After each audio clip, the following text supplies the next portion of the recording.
pa ba kayo dyan? Mukhang maraming mangyari this week Si Tito Boy yata, ano na siya, yung mga presidential interviews, mukhang wala nang no-show yung isa. So, all the top 5 candidates ay mukhang na-interview na. So, mukhang proud na proud pa nga yung camp nung isang no-show na, dito naman magpa-interview naman kami kay Tito Boy, di ba? So, yan, tignan natin dyan. So, I think today ba si Senator Lacson ba yung lalabas kay Tito Boy? Double check ko lang So, parang Senator Lacson, tapos si BBM, and then parang Lenny Isko, ganun yata yung yung flow, no? So, hindi siya yung katulad ng ginawa ni Jessica Soho na parang one time, big time na andyan lahat ng mga candidates. Mukhang siya parang staggered yung release ng production kay Tito Boy. At it's very interesting. It's very, very interesting to see paano magta-pan out ito. Anong oras pa lalabas? Meron ba kayong news dyan? Check ko nga kayong may page si Tito Boy Check ko yan yun lang parang so biased daw yung isang biased daw sabi nila si Jessica, tapos pero okay sila magpa-interview sa iba. Well, anyways, alam natin pagdating kay Jessica So, of course, we're talking about world-class journalists, no, not a talk show host or anything like that. Talagang journalist, straight to the point. At nakita natin dun sa interviews na nangyari, talagang maganda yung mga tanong, straight to the point, at yung mga sagot talaga ng yung mga kandidato ay matino, no? So, hindi sila nag-shy away from scrutiny, no?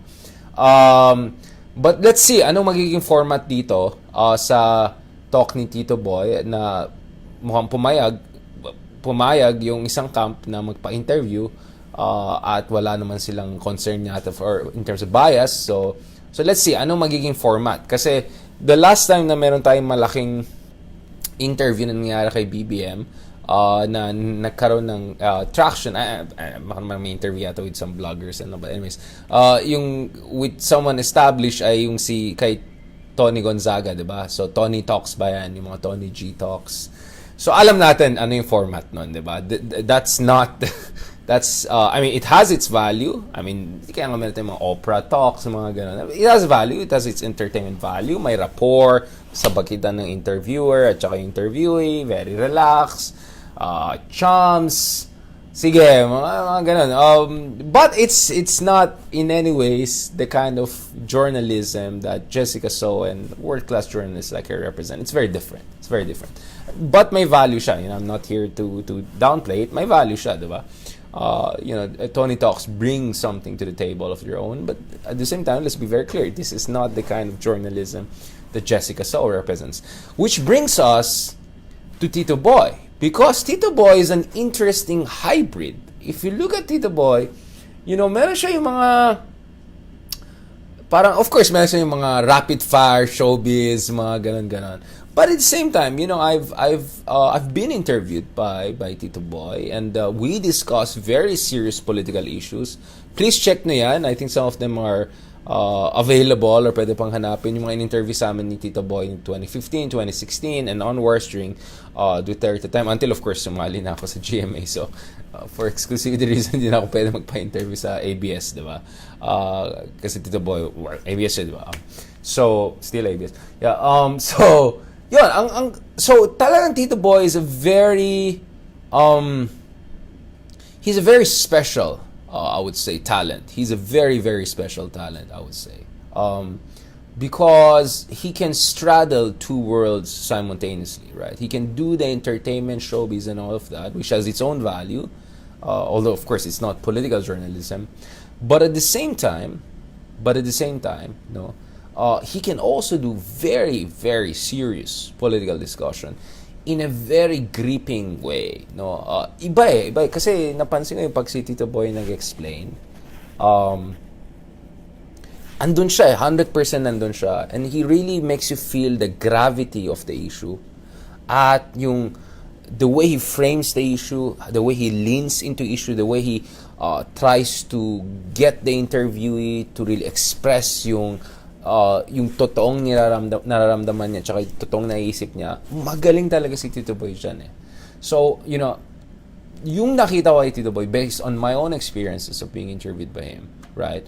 If he's bringing that, if yun din ang makikita natin sa presidential interviews, I'm really, really looking forward to it. I mean, I'm looking forward to it regardless, of course, because maganda talaga makita yung mga presidential candidates natin, how they perform under pressure, how they condense their ideas. Maganda tignan yan, diba? At saka, syempre, gusto ko naman talaga makilala ng taong bayan yung mga candidates natin and all of that, diba?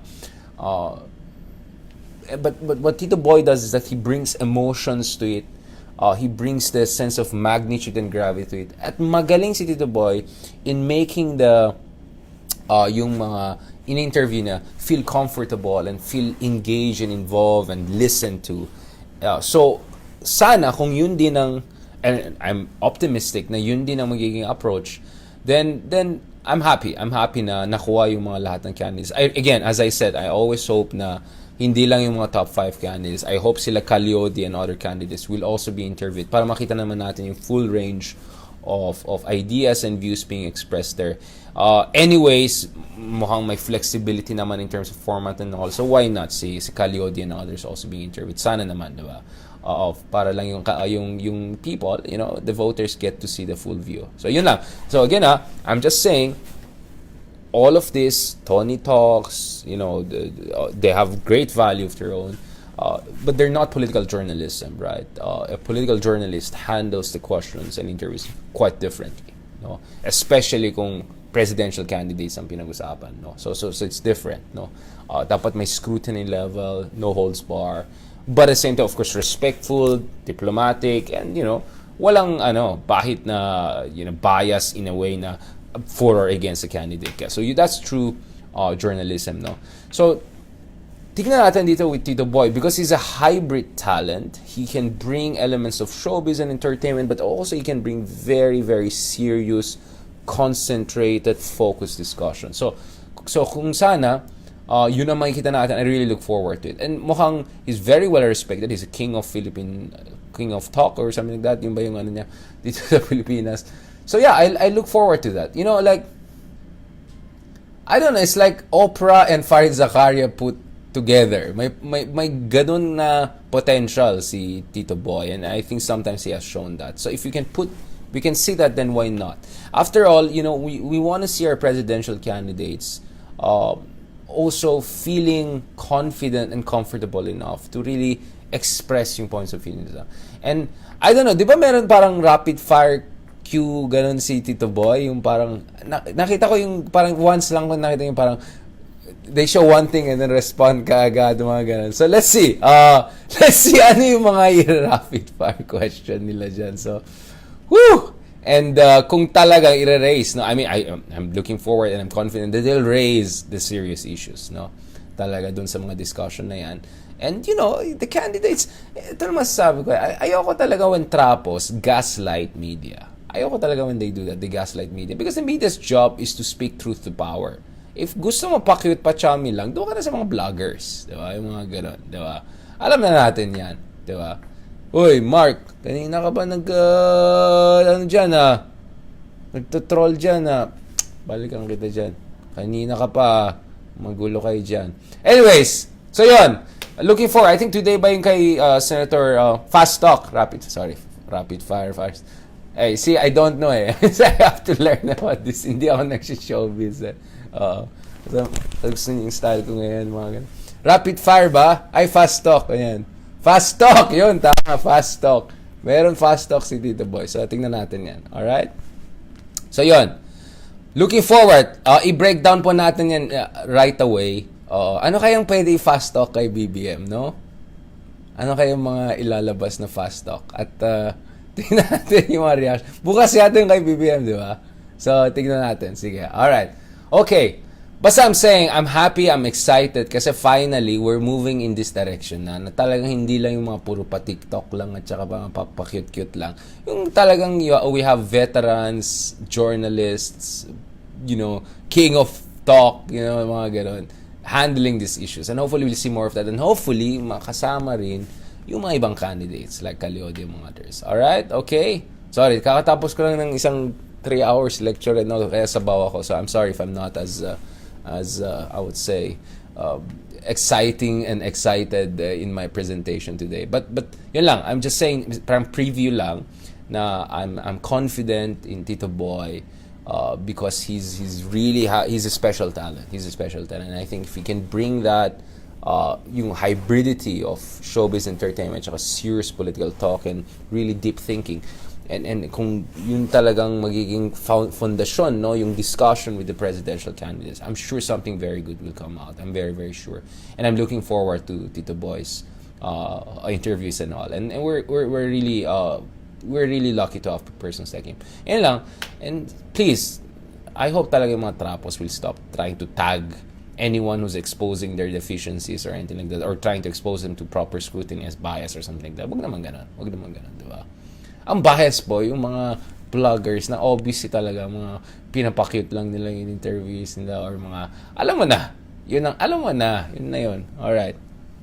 And by the way, all due respect to, yung mga Tony Talks and formats like that, I definitely say they have their own value.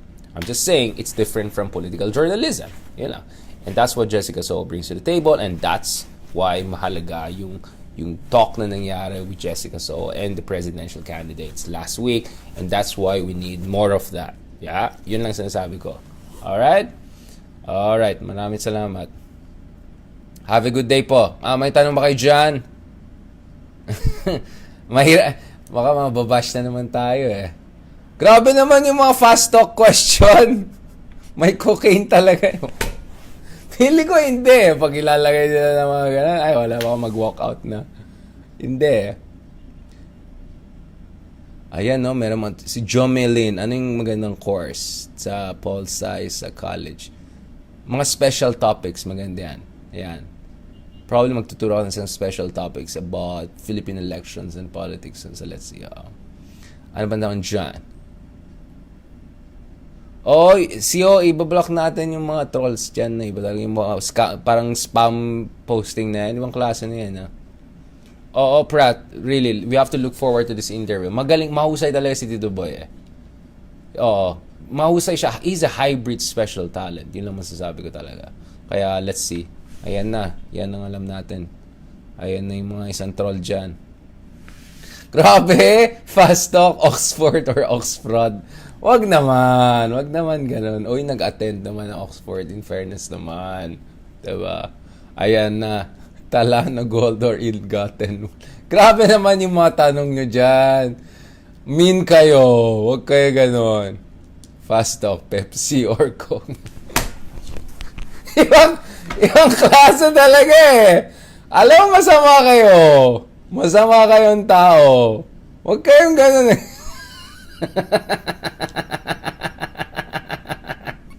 Natawa ako dun, natawa ako dun. Sige. Fast talk, di ba? Fast talk. Sige. Kanina nga, pina-fast talk ako dun sa lecture ko eh. Ayaw sagutin yung fast talks. Madali tayo dyan. Ay, nako. Grabe naman yung mga tanong! Grabe! Grabe! Tingnan niyo ang comment section. Ayaw ko na. Grabe.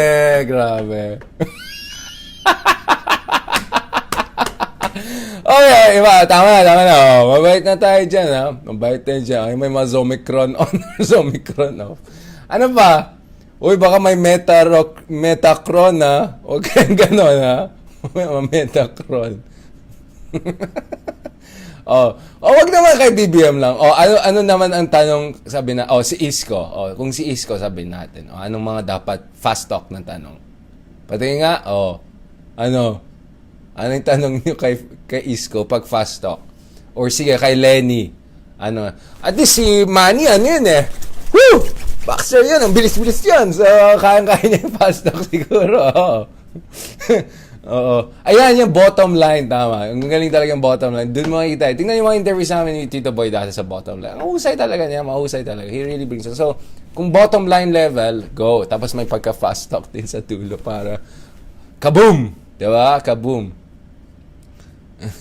Ito na naman, puro matalano. Anong quote mo ako sa column mo? Aya, anong part?